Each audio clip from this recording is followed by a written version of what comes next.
The advice and opinions expressed by the host of Autism Live and her guests are meant solely as suggestion and should not be in any way construed as child-specific advice. The Center for Autism and Related Disorders advises working with a board-certified behavior analyst who has experience with autism before starting any intensive behavioral intervention. Any choices you make in determining your child's treatment are completely at your own discretion.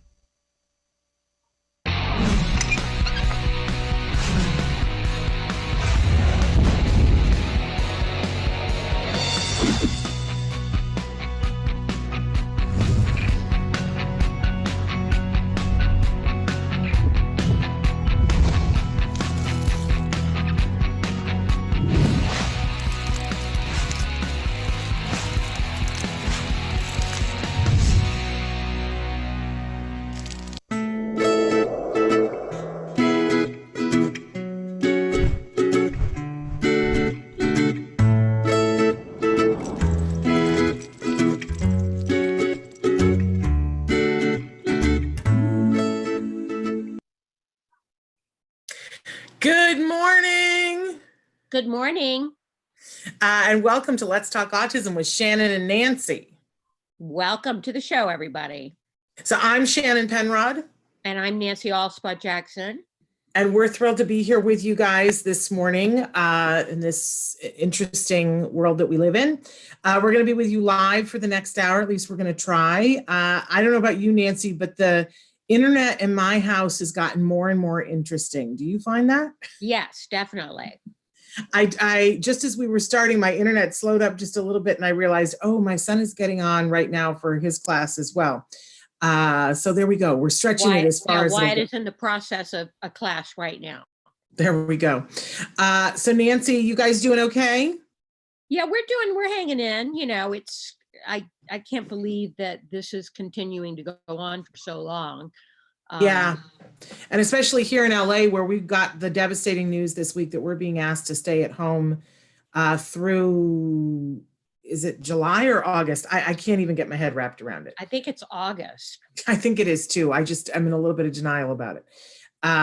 But you are such a trooper. You celebrated a birthday this week. Happy birthday. Thank you, my dear. Yeah, my birthday was on Tuesday and I had a really nice birthday. Wyatt made me breakfast in bed and I got all kinds of gifts and there are balloons all over the house and I had a homemade birthday cake and a small social distance gathering with a few friends. So it was really a nice time despite everything that's going on. The New York Times said this week that there's a lot of experts that are encouraging you to continue the social distancing, but to get outside, and that if you want to get together outside and keep social distance with people, that they're encouraging churches to do that and they're encouraging classes to be held outside. I thought that was interesting new news, that they're seeing very little spread from being outdoors if you're masked and social distancing. I thought that was at least a little bit of good news. Yeah, that's encouraging. I'm just noticing I got an email from the superintendent with a survey wanting to know what if parents are interested in doing small portions of students to attend school on a given date or time to minimize contact. So, is that for the fall or for the summer? For the fall. God, oh man, okay. Well, there we go. And Wyatt is finishing his senior year. Have they said, are they going to do anything for graduation, Nancy? Yeah, they're filming. He's going to pick up his cap and gown today and they're filming them next week walking across the stage to get their diplomas. So that'll be in the video. Wonderful. So they are doing that. And then wonderful. They're handing out, I don't know, they're doing something via the cars where I think they're handing out yearbooks and doing a big celebration for that. Oh my gosh, I haven't even thought about the yearbook thing. It's crazy. Here we are at the end of the school year and normally it's crazy, but it's a different kind of crazy this year. Well, we're so proud of Wyatt. Please give him our love and tell him how proud we are of him. We've got a big show for everybody today. We've got, we're going to cover some news first, and then we've got a wonderful guest. George Steeves is going to be joining us. He is a really lovely young man. who is an actor, identifies himself as being on the spectrum. He has that wonderful one-man show that we've had him on to talk about before, called The Magic 8 Ball. But he's been doing a lot of mainstream work that you guys might recognize him from. So we're thrilled to have him on the show today to talk with us. But first, Nancy, we've got quite a few news stories. Some of them lovely and some of them not so lovely. So if it's okay with you, I want to start with a story that was in CNN this week that said that the first study of autism in adults, isn't that crazy to think that for the first time, they're actually trying to do a study to see what percentage of adults are on the autism spectrum in the United States. And here it is, 2020. Nice getting around to it, you guys. So 5.4 million people over the age of 18 and older, are said to be on the spectrum. And that is coming to us from the U.S. Centers for Disease Control and Prevention. And right. that is 1 in 45 people. Which equals out to 2.2% of the population.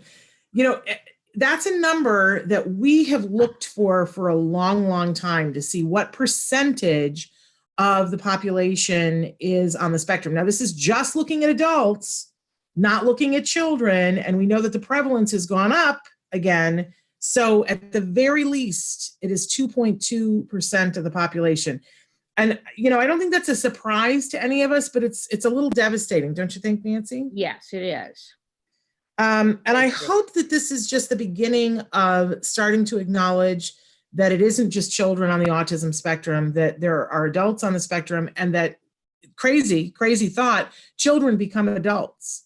Right. And right, like this is a surprise to anybody. But sometimes we act with our funding as if that's like, oh, I didn't realize that they were going to get older. You have a son that's 18 now, and I have a son that's about to be 17. You know, and we did the slog when our kids were younger about getting services and getting funding and getting an awareness, while other parents were doing the slog about, hey, what about us, because we have adult children. And it's coming into sharp focus for me. How about for you? Yes, it is coming into sharp focus. But hopefully this will be something that gets folks' attention. Years ago, we did a little thing here on Autism Live where we were estimating that it was at least 2%, and I dyed just 2% of my hair orange. It was a thing so that we could say to the new president, President Trump, please don't ignore us, because 2%, sometimes people minimize that and go, well, that's not really that much. But if you want to look back at the old videos, you can see that 2% of my hair dyed bright orange with the rest of it salt and pepper. It was very noticeable. Yes. It was not to be ignored. I don't think we got the president's attention with that. And I walked around looking like somebody had smashed a tomato in the front of my head for months, I tell you. But I wish we'd chosen a different color, like blue would have been interesting. But anyway, 2%, it's quite a lot. Hey, we're saying hello to friends in Ireland who are watching. Oh, well, and top of the morning to you. Yes, top of the morning to you. And hello to Helen as well. Okay, next story, Nancy. Yeah, the next story is disturbing. It's a story about, it says, isolated from their peers, some autistic men get drawn into extremist views and in rare cases, violence associated with online groups for celibates. Yeah, and we've heard this story before, and we've been concerned about it before. In fact, we had a guest who had asked to be on the show, who identified himself as a gentleman, an adult on the autism spectrum. And, you know, I said the other day, if people want to be on the show, all they have to do is pitch an idea to me and tell me what their talking points are, what they want to talk about. And if they have good talking points, you know, we're usually very open to having people on the show.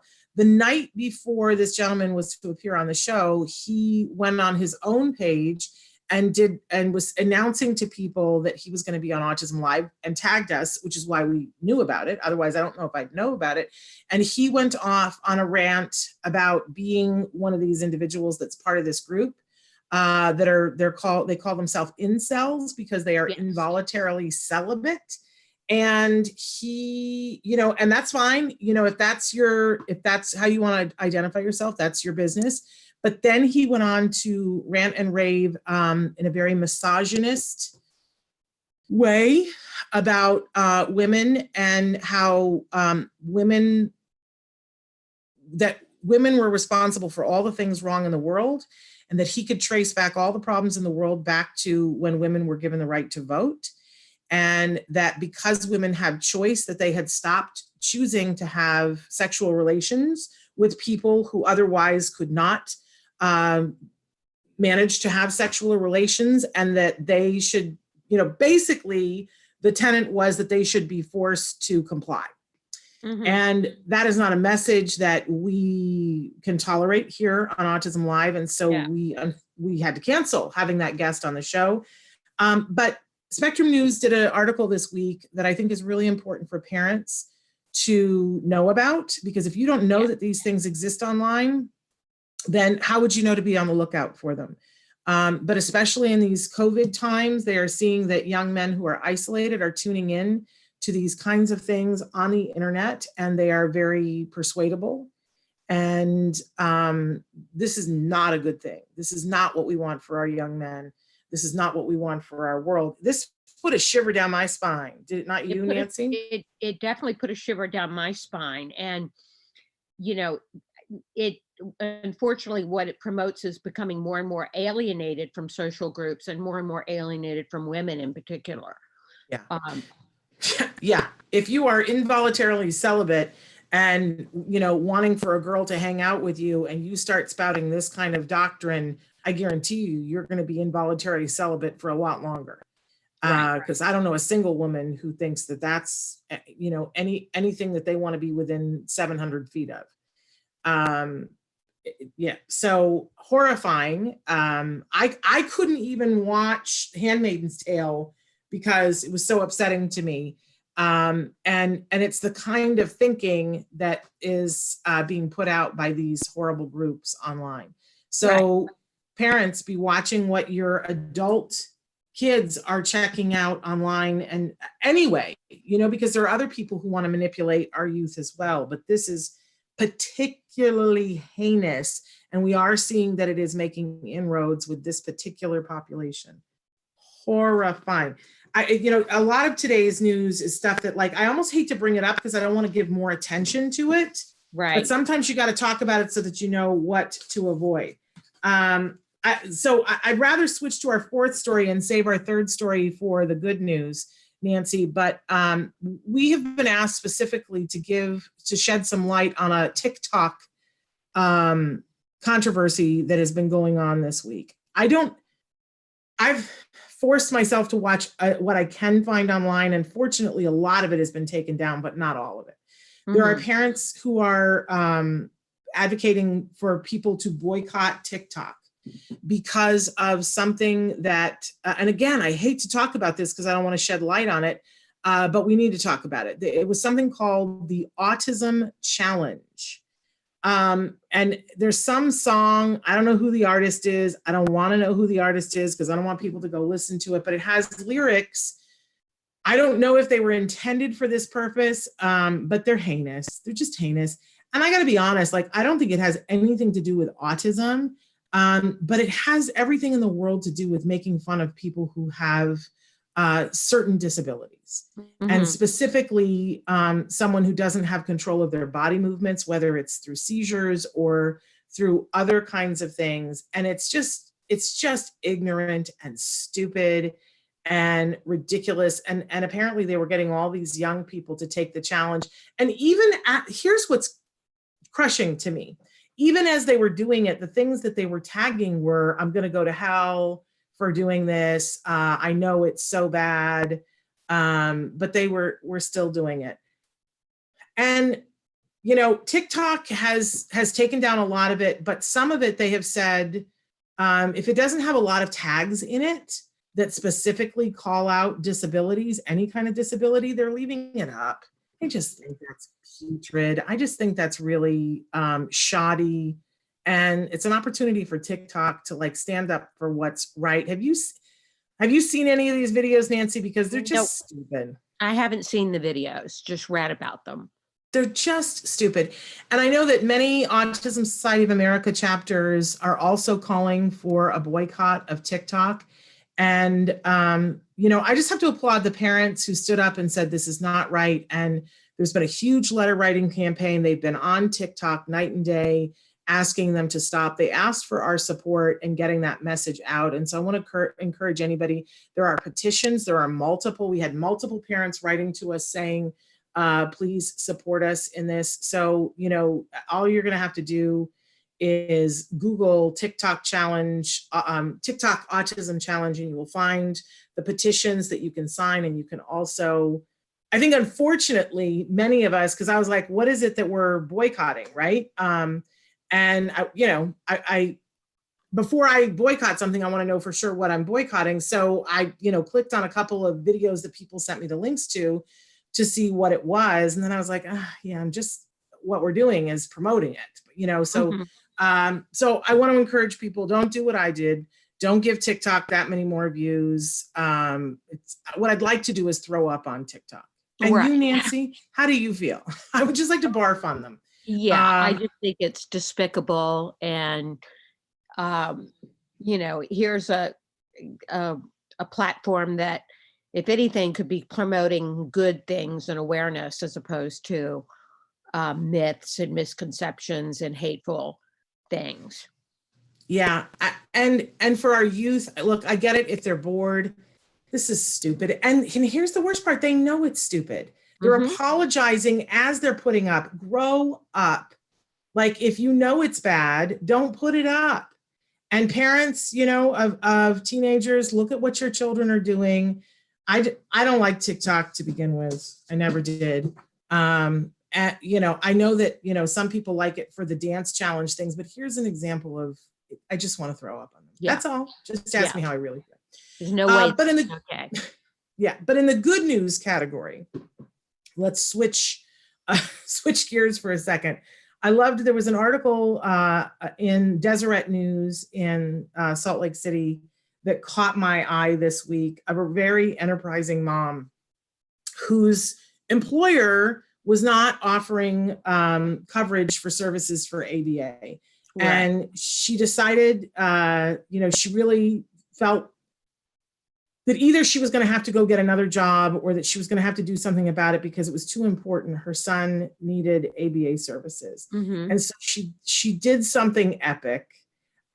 She was sitting outside and she saw two of the top people who were walking into the building. She was outside for lunch with a friend, and she saw them going in, and she said to the friend, stay with the car. I'll be right back. And I can picture you and I doing this, Nancy. Right. This running after. Like Thelma and Louise, right? Now she was, I got to point out, she was very, very respectful, and she was professional and said, excuse me, and, and all the things. But she said to these two people, I need you to understand, I work here and I enjoy working here, and I got an issue, and it's with my kid, and I'm not the only one.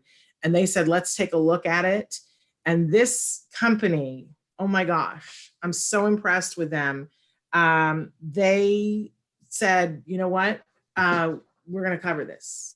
They I know. Can you believe that? I mean, out of her heroic mom, chasing after them in the parking lot. Yeah. It's the company is called CHG Healthcare, and the mom is named Michelle West. And I got to tell you, Nancy, I'm very excited and proud to say that we have a representative from CHG Healthcare who's going to be joining us on the show on Monday. Oh, great. To talk about how they made this decision, why they felt it was important. And I just want to spread some sugar and love on this company, because if this is it right here in a nutshell, right? If we could start to get more people to understand, like this mom helped this company to understand, and to have this company look at it at the way that they did. And they said, we're a company that cares about our employees, and we have multiple employees who are having the same issue. And if we are who we say we are, then we need to step it up. I just love them. CHG Healthcare. And they're going to, we have a representative from their organization who will be with us on Monday's show. I'm very excited about that. That's great. Kudos to them for realizing how important this is for our children. And kudos to that mom for, because that mom in that moment, I'm sure she wasn't thinking about everything that could happen, right? But what she did was she changed the circumstances for her child and her life, and she changed the circumstances for all of the employees at that company. And because more and more people are talking about this story, who knows what that could lead to? Maybe Right. another employer will go, I feel that maybe I need to do the right thing too, and have people spread sugar and love on me. Right? Because I'd rather talk about the good stuff any day of the week. It's good to have a good news story. Right. We always try to throw at least one of those in there. So I was very happy for that one this week. Okay, so Nancy, our guest, I'm told, is here to join with us, and he is a remarkable young man. I don't know, do you remember when a couple of years ago at the Denim and Diamonds, when you guys were honoring Richard Schiff? Do you remember that? From the Good Doctor. From the Good Doctor, and Richard, and from the West Wing. Hi, George. Hi, Shannon.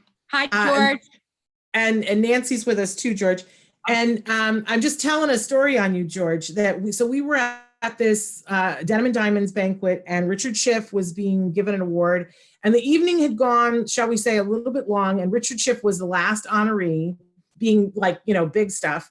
And he was introduced by, oh gosh, now I'm going to have a senior moment and forget who the guy from West Wing played the president. Nancy, help me. Gary Cole. Martin Sheen. Oh, Martin Sheen. Martin Sheen. Right. Gary Cole was there too and had gotten up, but Martin Sheen got up and introduced him. It was a big, big deal, y'all.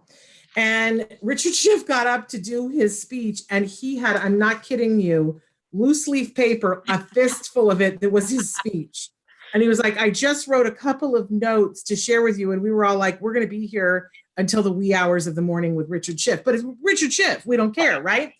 And he started to talk, and he got emotional, and he was going on, and he was like, and he goes, and I want to talk about this young actor who came up to me and said, I have this show and I'm taking it to the Edinburgh Festival, and this young actor, and he went on and on and on about this young actor who had inspired him, who was so amazing. And I was like, he's talking about George. He's talking about George.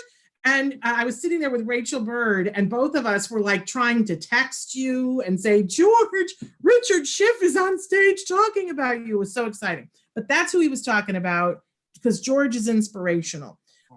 He really is. And George does a lot of amazing things. And when you have Richard Schiff waxing poetic about you, George, I think that's a sign that you're doing good stuff. And I was honored that he actually came to my show, and he brought his son with him. Yeah. And I think that's part of why he was talking about you, because he's pretty impressed with you.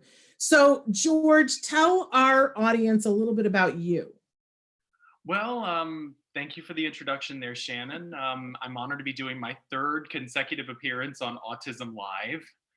It's become like an annual tradition. Yes, we love it. We love having you here. So my one-man show is called Magic 8 Ball, My Life with Asperger's. I started performing it in 2017. I've done Hollywood Fringe, North Hollywood Fringe, Edinburgh Fringe, New York City. I went back and did it in my first home state of Virginia. And in 1 hour, you laugh, you cry, you learn a lot about Asperger's, and you get from myself personally a firsthand account of what it was like to grow up on the autism spectrum. How long have you been performing this, George? Well, I started writing and developing it in 2016, and it had its world premiere at the 2017 Hollywood Fringe Festival in June. So we're going on 3 years next month. Okay, great. And so it's based on your life experience. Does it start when you're a young man, a young boy? Yes, it does. I open up the show with a song, because I'm also a singer, and one of my life's dreams was to be on American Idol. So I open it up as if I'm on American Idol singing the song. And then I go, and I was going to share my story with the millions of viewers at home, but instead I'm going to share it with all of you. And then we go right back to the young version of me who couldn't say complete sentences. And we just take the story from there. Because there was a period, if it wasn't for Disney movies, I wouldn't have started talking, because my parents kept showing me these Disney movies and I couldn't talk in full sentences. I could just say Cinderella, Snow White, Sleeping Beauty. And that's all I could say. Mm-hmm. It was Isn't that amazing? It was nonsensical. So, but I could at least say it. Yeah, Right. no, and that's something. And for all the people who are watching, that just gives everybody so much hope, just to know that there was a time when that was all you could say, and now look at all that you're able to do. That's a very hopeful thing. George, I don't know that if I've ever asked you this before. Did you ever end up auditioning for American Idol? I auditioned for the show 9 times. Well, you covered that then. It's a tough show to get into. I did it 6 times when I was a teenager. I did it once at 16 and once at 17 when I had to drag my mom kicking and screaming because of parent and legal guardian. And then I saved up my money and I traveled around the country and I auditioned 4 times, determined not to take no for an answer. Didn't work out, but then I walked away from it for 7 years. I moved to LA. I did other things, and then I went back to it when I was 25 and figured, why don't I give it a try now? And I didn't make it, but I got a call back. So I thought, oh, this is it. I'm finally going to get on the show. This is my big break. But then I ended up just getting a call back and it didn't go any further than that. And then I did it 2 more times, but now I'm 31 and I'm too old. So isn't that crazy? I don't think people realize, because when we watch American Idol, it looks like everyone who shows up gets in the room. Oh yeah, I mean, when I was in high school, the judges were Simon, Paula, and Randy, the original 3. Yeah. And it made it look like on TV, oh, you just go to the audition and you walk right in and meet them. And it's like, no, they have thousands of singers come to these cattle call auditions and they only pick hundreds. I used to jokingly say you have a greater chance of getting into Harvard than you do getting on that show. Mm-hmm. Yeah. And to be honest, a lot of times they will pick people who are truly horrible, right, to go in. And then they will pick people who are both good and have a story that they're interested in. And in the early days of Idol, I think, there was nobody that was there that had a story like what you had. Then James Durbin made a little bit of an inroad. I got to say, George, I feel bad because I feel like if you had gone in during the Katy Perry years, that you would have gotten in. Well, do you feel that? I did try during Katy Perry's first year, but it's I mean, the thing about me, and I'm man enough to know this about myself as a singer. I'm good. I'm not great, and they tend to want like greatness, and I'm good, but I'm not like great. So, but I mean, well, good for you for being able to like take a look at that. So Excuse George, the barking dog. And we actually didn't hear it, Nancy. I got to be honest, we didn't even hear it. Oh, now I hear it. Okay, now I hear it. There we go. This shows where I live. Yeah. So. I have a dog that will bark at her barking dogs. That will be super fun.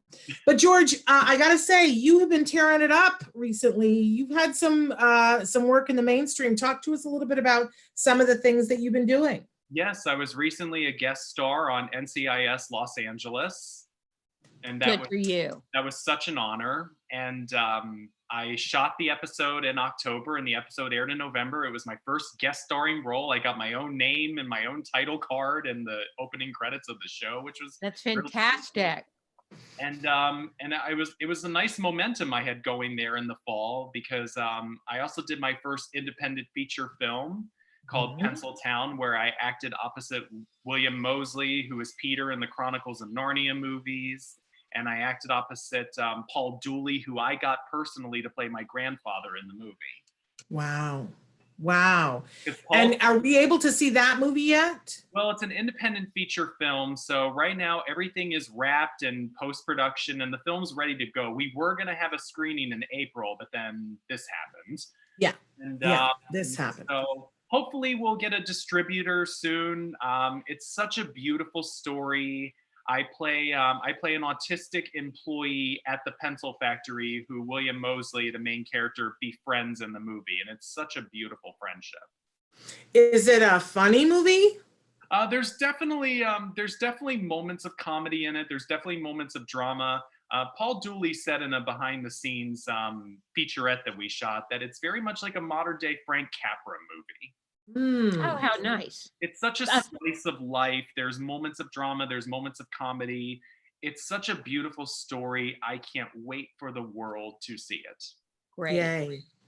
Well, George, did you have a question, Nancy? Take us back to how you have so many accomplishments and achievements. And then you were talking about when you were a young boy that you could only utter a few words and couldn't even put together complete sentences. Take us back to how your trajectory of how this all happened. I mean, what your journey was like.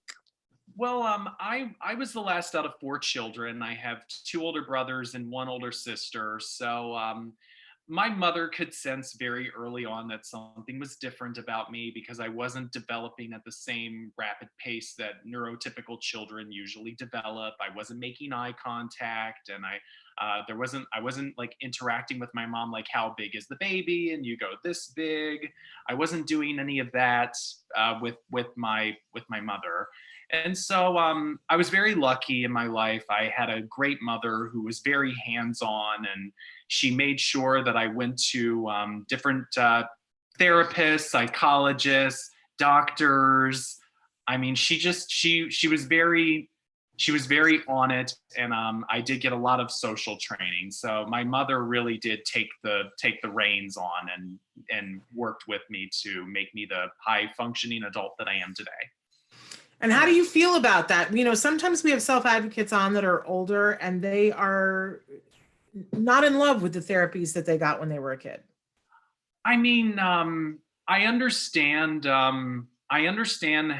where that comes from, because sometimes, unfortunately, in today's society, sometimes therapy is done for good, and sometimes therapy is done more harm than it has good. Like you look at gay youth in America and conversion therapy, and that was something that was, you know, more harm than it was good. But I was so oblivious to it as a child. I was so aloof to it that I legitimately thought that this was a thing that regular kids did. Wonderful. I was so aloof to it, and I was so oblivious to it, and I wouldn't be the high functioning adult. And I can't say that it was completely in the hands of the therapists that I saw over the years. It was also my mother and my environment that I grew up in. So I can't just say that it was all because of the therapist. It was also because of my mother. Well, and because of you, George. I mean, you know, when all is said and done, you're the person who did the work. I mean, I'm all for giving a shout out to the moms and to the therapists, but you also did the work. It was important to you and you did it. Well, music and movies and television are my life. I am an actor, I am a singer, I am a writer. And if it wasn't for music, movies, and television, if it wasn't for entertainment, I wouldn't have started talking. So that was my way of connecting with the world. Right. And when did you first start performing, doing music and acting? Well, my family was actually very involved with a local theater company called the Westmoreland Players in Virginia, and they did a lot of plays with them in the 90s when my family was still living in Virginia. So Oliver was the first time that I was ever on stage when I was 6 years old. Do you remember that?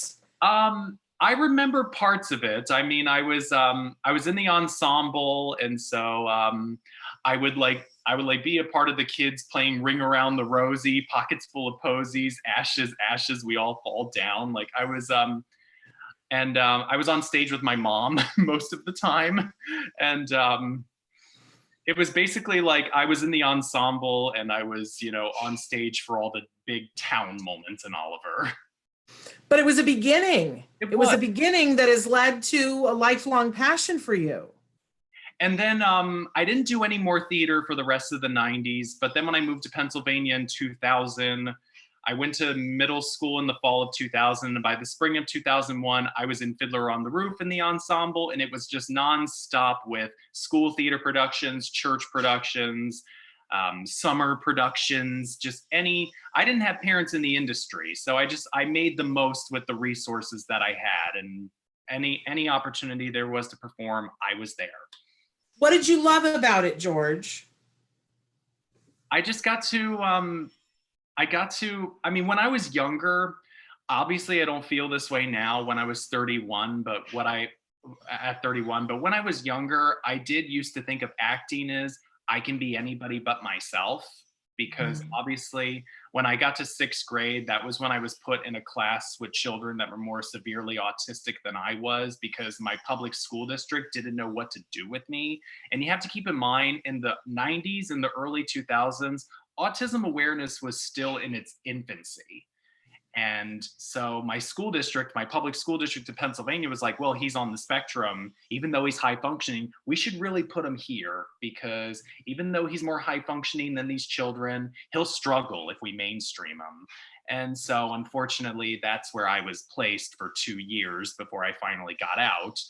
And I didn't want to be myself at that point. So acting for me was like an escape, because I could pretend to be somebody else who wasn't myself. How did you and your mom get you out of the special day class? Well, they were going to wait until I was in high school, but I was so miserable there. I could have gotten out after 6th grade, but the problem was I had already made friends by the end of my 6th grade year who I didn't want to leave. But I couldn't go to that middle school as a regular student because that wasn't in my district. So it was either I leave the school and go back to the middle school in my district, or I stay, but I have to stay under the special ed class. So I sucked it up, and I went back in 7th grade to do the same thing, stay in the special ed class, to still be around my friends. But then after 7th grade, I was like, okay, enough's enough. I have to get out of this. And so I got out and I went back to my own middle school for 8th grade. And Was that hard? Yeah. I talk about this in my show. Actually, it was really hard because being a young teenager who wasn't in touch with his sexuality yet and wasn't aware of it, because I'm not straight, and I was called every name in the book, to my face and behind my back. You name it, I was called it. So 8th grade was really, really rough. I'm so How sorry. did you cope with that? How did you survive that time?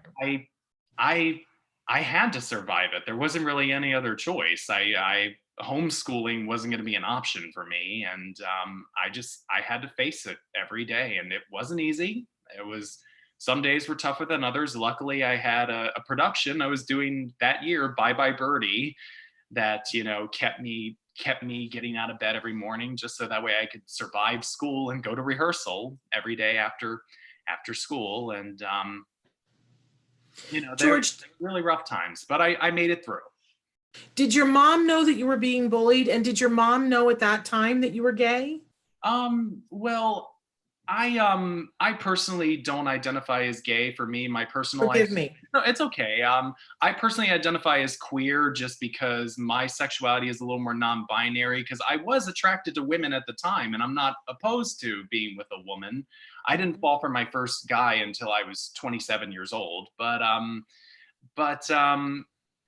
unfortunately, a lot of kids, go through the whole process of being labeled gay or assumed to be gay. And my mother was aware of it, but unfortunately, the problem with public middle schools at the time was, unless you were physically bullied, the public school system couldn't really do anything to protect you, because you could report the kids calling you names, but then if you put those kids in front of the principal, of course they're going to deny it. And nobody had phones back then that recorded things. So you were kind of on your own, unfortunately. What an amazing story that you have. And I love the fact that you are being a storyteller and telling that story in the medium that you enjoy, theater. That's such a wonderful thing. Do you think that when this is all over that you will continue to do the Magic 8 Ball, or are there plans for the Magic 8 Ball? Well, for right now, we don't have any plans at the moment for Magic 8 Ball, but I'm actually writing a brand new show. Okay. It's been 3 years doing Magic 8 Ball. I have a lot more I want to say. I'm still in the writing and developing process, so no official announcement yet, but I'm gonna talk about dating and sex and what that's like from an autistic adult perspective. Great. Love it. And Very, very much needed, I think, today to get that perspective. and luckily we've had the floodgates open up for us with the disabled and queer stories, because there's a guy named Ryan O'Connell who has a show on Netflix called Special, which is about a gay man with cerebral palsy. And so I feel like now is the time for more of those disabled and queer stories. So I would like to toss my hat into that arena and tell my stories and my experiences from dating and sex and what that's like as an autistic adult. So Well, I love that. Nancy and I will love to hear about that, so we can come and support you when you're going to ready. be very bold, and it's not going to be for everybody. So well, that's okay. I look forward to it. This is going to be an adults only show. There we go. There we go. So George, this time that we live in has been very challenging for a lot of people for a lot of different ways. I wonder if you could talk just as an actor about, this is devastating for actors right now. Well, yeah, unfortunately it is devastating for actors because Hollywood is completely shut down. Nobody's shooting. There's no auditions. So, and I kind of feel like, come on, I was on this great momentum in the fall. I was booking job after job after job, and then everything came to a screeching halt. Yes. But I'm just trying to make the most of this time, because this isn't forever. This too shall pass. Obviously, the tricky part is we don't know how long it's going to last. And we might not get back to normal until we have a vaccination, and that's going to take time. Yeah. And, so I've just been trying to make the most of it. I've been writing the new show, and I missed so many movies in the theaters last year. So I've been going to Redbox and renting all the movies that I missed in 2019 and just catching up on those. And I luckily did get some financial assistance from unemployment and the Actors Fund, because I did work as an actor last year. And I still have a job that I'm doing. I'm still delivering foods to have some extra cash there. I just don't want to be in any kind of rental debt when this is all said and done. And my lovely apartment that I have here with a roommate is expensive to rent. So, Yeah. And unfortunately, our landlord's not cutting us any kind of, breaks. So. Wow. I just am so struck by how amazing, honestly, Nancy, if somebody could say to us that our kids would someday be living in their own apartment and voicing concerns about, I want to make sure that I'm not in rent debt, living on their own, we would be ecstatic, would we not? Absolutely. It's like a thing devoutly to be wished. When do you think, when did you know that you were going to be somebody who was going to be able to live on your own? When was that inside you? I mean, I knew from a young age that I wanted to be an entertainer. I don't have a backup plan. This is it for me. I'm going to do this till my grave. And I just knew. I just knew. It's like, okay, I want to be in movies. I want to be in TV. I want to move to LA. I don't know a soul there, but once I get there, I'll figure it out. So you always knew that you were going to be out and independent on your own. When did your mom know? When did your mom know and think it's okay for George to leave the house? Well, my mom didn't have a problem with it. I mean, I'm very lucky to have two very supportive parents here. If I'm ever in any trouble financially, they are a phone call away. I try really hard to not abuse that privilege, just because they've already done so much for me. So I try really hard to not abuse that privilege.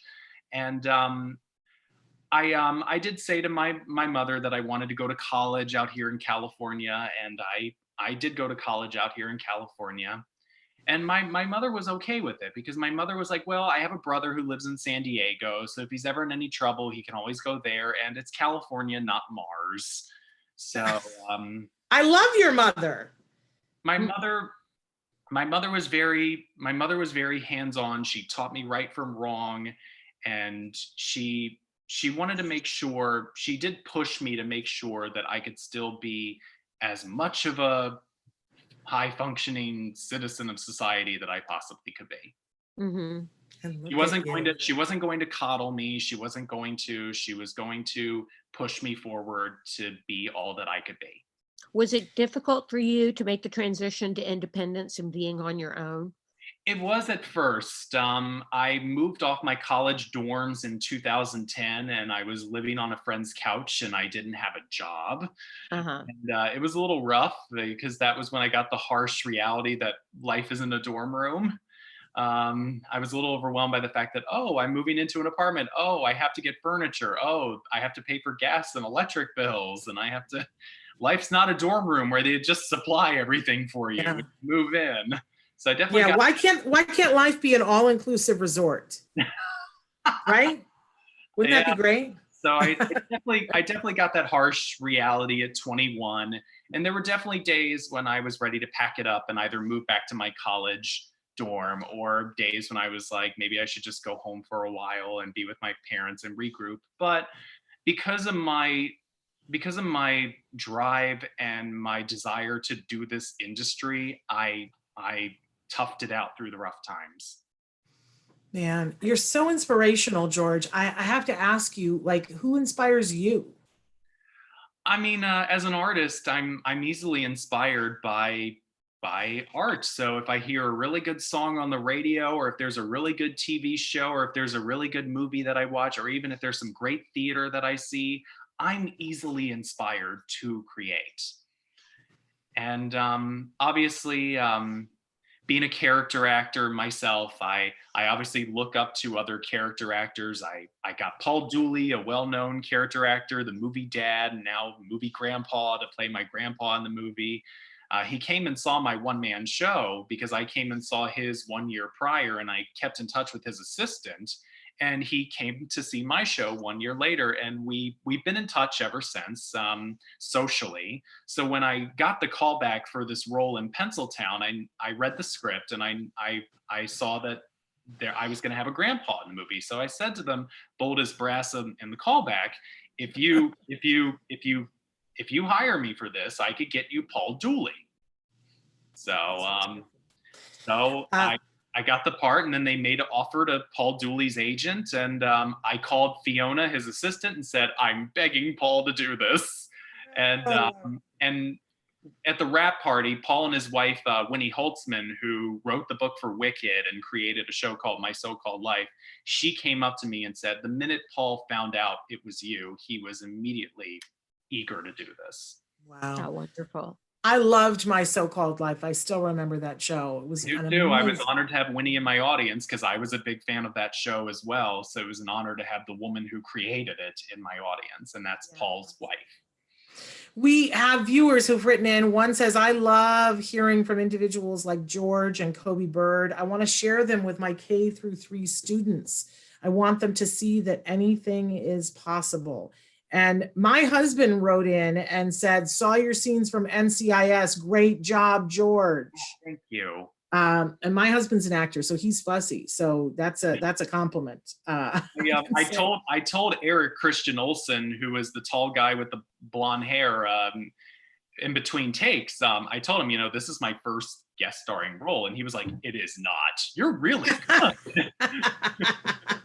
So I was honored to get that from him, and I had been following Eric's career for years. I had seen a lot of his movies, so I was really honored to hear that from him. There is a core group, though, of individuals that are here in LA that are actors who happen to also identify themselves being somewhere on the spectrum. And I remember when roles first started to come out, it was like, wow, this is amazing. And now it seems like there's more and more. But does it ever get contentious competing with, because I know a couple of people, I can think of one person in particular who was up for that role on the Pencil movie. We have many guests that are actors that, yes, and you guys seem to tend to go up for the same kinds of roles. Does it get contentious? I try really hard to not let it get contentious. Like you also know Alex Plank, and him and I. That's what I was thinking. Him and I have become friends in the past year, and my feeling is, and I get it. We're both in our 30s. We're both white. We both have Asperger's. We're both in the same category. So we are going to go out for a lot of the same jobs. But my feeling is, if I win, he wins. If he wins, I win. If one of us gets it, we all win. And I really hate how catty and competitive this industry can get. So my feeling is we should all be lifting each other up, not tearing each other down.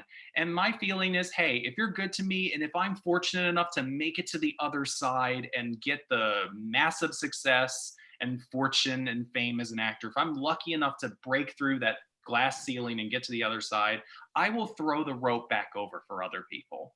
I know you will. I know you will. And that's exactly the person that I was thinking of, because I know you guys have gone up for the same role a couple of times, and sometimes it's you and sometimes it's him. Yeah. And I got to say, yes, you described yourself both very well in that category, but you are both infinitely different flavors.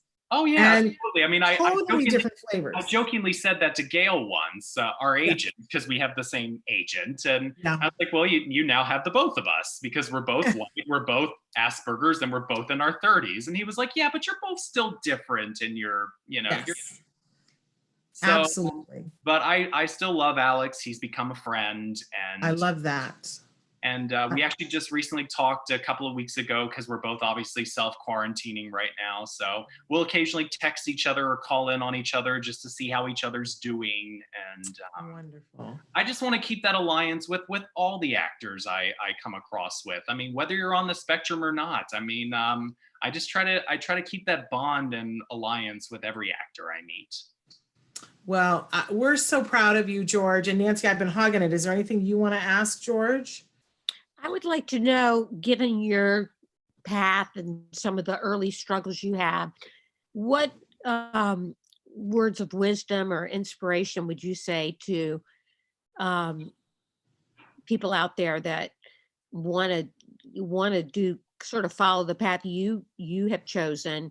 What words of inspiration and encouragement would you give them? This acting teacher I used to work with once said this to me, and it once said it to all of her students, and it struck me. And it was something that her acting teacher used to say: if you can do something else in your life, you should do it. But if you can't do anything else, then you need to do this. And you can't make it about money. You can't make it about fame. You have to make it about the work and the joy and the satisfaction. I'm trying to find the right word. Satisfaction. And the joy and the satisfaction that comes with the work. Because this industry that you're going into, it's going to go up and down. One minute you're going to be hot, you're going to be in demand, and the next minute it's going to be a dry spell. It's going to go up and down, and that happens to everybody at every level in the business. Whoopi took that job on The View as a moderator because she said, it came to me at a time when I couldn't get arrested. I couldn't get an acting job anywhere. So it's going to go up and down, and Whoopi's an EGOT, Emmy, Grammy, Oscar, Tony. So it doesn't matter what level you're at. It's always going to go up and down with you, and you have to ride the wave. So if you can do something else, I would say do it. But if you can't, and that's where I'm in, I can't do anything else. This is what drives me to continue living my life, is my art and this industry, and wanting to contribute to the industry, wanting to do work that impacts other people. That's what keeps me going. So I would say, if you live, breathe, eat, sleep this, keep doing this. Do not give up. And also, I would also give these other two pearls of wisdom. Don't kill yourself trying to be successful in the industry, because I've learned over my 11 years, almost 12 years here in Los Angeles doing this industry, the minute I stopped killing myself trying to make a career happen, that's when stuff started happening, because I stopped killing myself over it. There was a period where I was going to my acting class 3 times a week. I was self-submitting on Actors Access, LA Casting, Now Casting every single day. I wasn't going home to visit my family except for once a year. I was too focused. So you have to take the time in your life to still enjoy life. And you have to take the moments to truly enjoy life, because we only have one of these, and we don't know what's waiting on the other side. This is not a dress rehearsal. So there has to be a balance where, yes, you're focused, yes, you're all about the work, but you also have to be all about your own life, whether you're partnered with somebody who you're sharing your life with romantically, or, you know, whether you have family that you want to make sure you visit as much as you can, especially in my case, because mine live on the other side of the nation.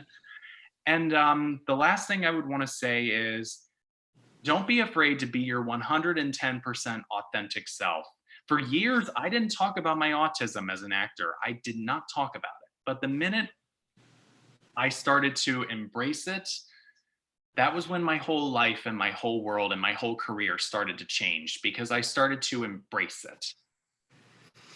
Well, I gotta say, this is an industry where you want to stand out, not blend in. So the more you have, the better off and the better your chances are at making an impact in this industry. This is an industry where you have to be you and you have to stand out. And I gotta say, George, I think you also did, I think, one of the most important things that an actor can do. You hired yourself by writing something for yourself and investing in it and producing it. And getting other producers to produce it. You hired yourself. And I remember years ago hearing Cameron Manheim talk. And when somebody said to her, you know, you are not the stereotypical face of a female in Hollywood. How did you get the success that you have? And she was, you know, she's still a big star, but she was like, you know, on everything at that point. And she said, well, you know, the truth is I got one job and I took that money and I hired myself. I wrote a one-woman show and I was clear that I wanted people to be able to see me in that one-woman show, to see the kind of, because she said she was going on auditions and she wasn't getting anywhere. But so she hired herself, and I saw you do that. You hired yourself and you continue to hire yourself. And I think there's something about that affirmation and that confidence that the rest of the world sees and goes, that's a true talent. And they recognize it in themselves first.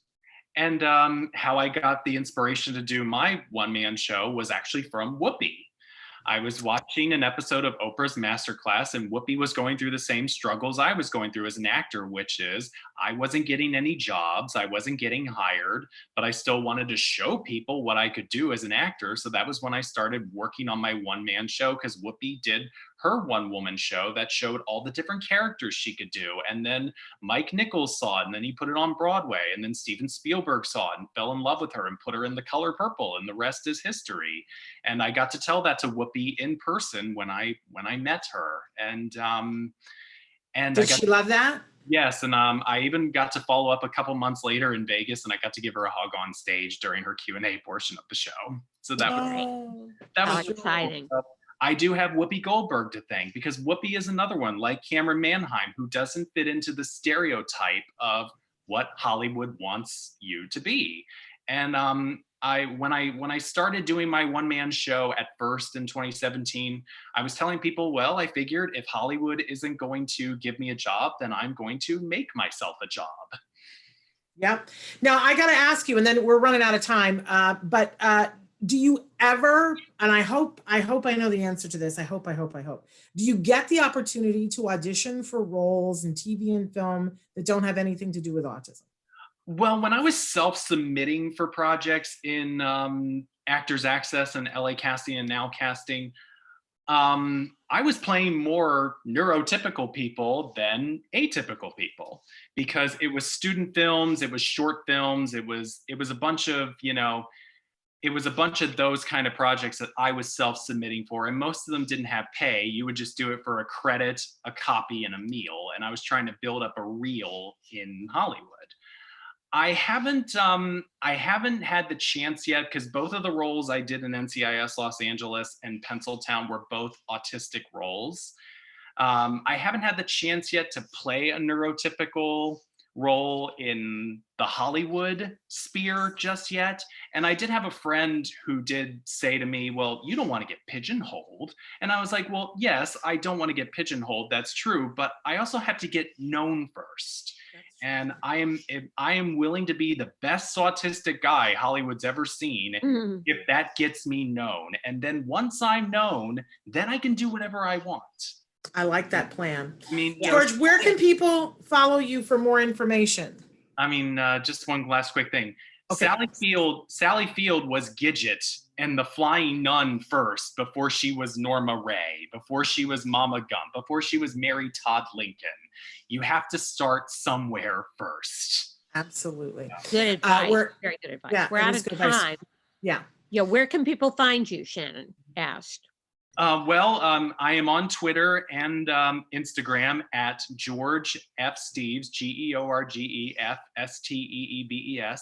I'm on Facebook, just myself, George Steeves, and I'm a friend of Shannon's on Facebook, so I'm sure you can find me through Shannon's friends list. And just the last thing I wanted to say is the last 2 appearances I did on Autism Live, I was promoting the show and I was promoting the fundraiser to go to Edinburgh and upcoming appearances in New York and LA. So now, since we're all in self-quarantine here, if you want to watch my one-man show yourself in the pleasure of your own home, that is now available online for free. Go to www.vimeo.com/magic8ball. So vimeo.com/magic8ball, the number 8. It's not written out in letter form. So /magic8ball. There's 3 videos on there, and it's called Magic 8 Ball: My Life with Asperger's, written and performed by George Steeves. And you can watch the whole show for free in 1 hour. You'll go on quite the emotional roller coaster ride, and you'll get to experience with me everything I went through. Is there a password on Vimeo, or it's available? It's completely available and open. You just go on vimeo.com/magic8ball. There's 3 videos, and it's right there available to watch in your own home. Yay. Great. Thank you, George. We adore you. Joining us today, George. You've been a delightful guest. We love having you. I love being here. All right, you guys, we're totally out of time. We'll be back on Monday. We've got a great show. Bonnie Yates and that representative from CHG Healthcare is going to be joining us on Monday. Until then, give your kiddos a hug from me. And yourselves a hug from me. Bye-bye. Bye-bye for now.